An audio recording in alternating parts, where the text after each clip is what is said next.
So this is the Commando Memorial at Speen Bridge, and over in the background there, Ben Nevis, the Nevis Range, and here the boys are.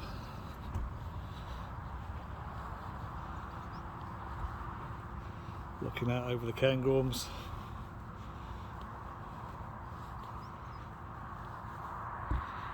I like the fact they get to drive past this a couple of days a week. Being an ex-soldier, and the fact that here we remember those who went off to conflicts and didn't come back. And over there, I'm not going to go over there, but come here and walk around there and you'll see memorials to lads who, not just from the Second World War, but from every conflict since. So down there's the bike, there it is, loving it as ever. So this is a bit of a rant, and you'll see this is called Problems, Nobody Cares. And actually it's not true. In the issues I've had with the bike,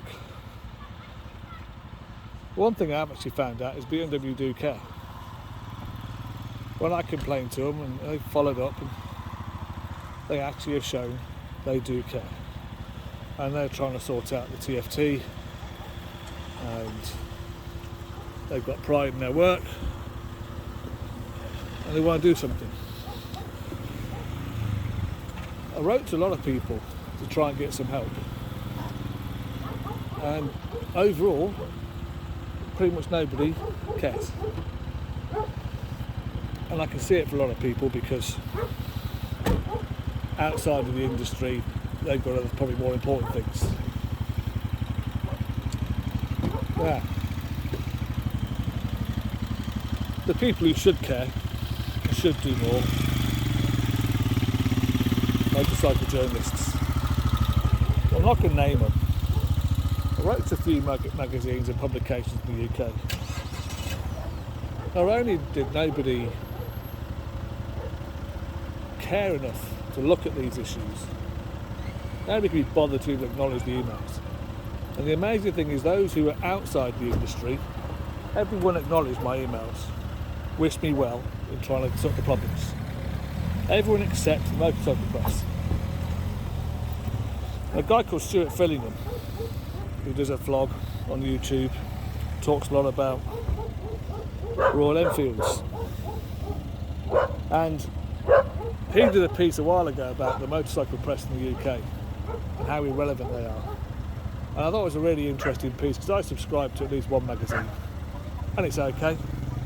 Well, I know what jacket to buy and they'll test them out, but really what they are is an extension of the marketing department of motorcycle manufacturers. They get a bike for a day or a couple of hours, they go on a nice jaunt and they tell us all how wonderful the thing is, but never ever ever have I seen them do any form of investigation into the industry.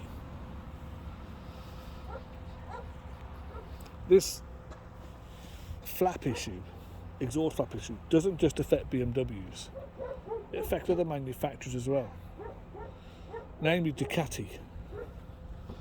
Now Ducati and BMW both build fine motorcycles. I've had a Ducati, loved it, and I love this bike. But when you get something like an exhaust flap issue, which causes so many problems, surely to God, the motorcycle press should do more than ignore it. Because if all they are is an extension of the marketing department of BMW, Ducati and everybody else, then really what's the point? I've had the privilege today of reading two excellent pieces of writing, one by a journalist and one by Gareth Southgate in his Dear England letter. It's had me thinking all day about quality writing, and what I've come to a conclusion is motorcycle journalists, actually you're the also-rans. You're the people who couldn't get jobs elsewhere. So you end up talking about motorbikes. But what you don't do is you actually provide a service to the people who read your stuff. What you do is provide a service to the manufacturers and the suppliers who want to sell more to the people who read your stuff.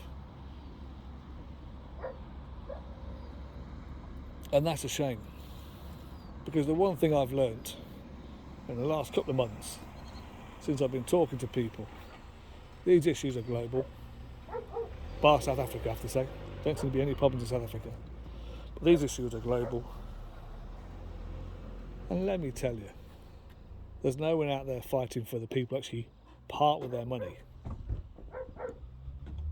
It's left to us to take on BMW, Ducati and the rest. And when I got through to BMW, they've listened and been responsive. But I'm one guy with a full-time job, which isn't to do with motorcycles. The people who have full-time jobs which aren't to do motorcycles ignore the problems, because hey, that would actually be really good, world-changing journalism, and that's not the motorcycle press.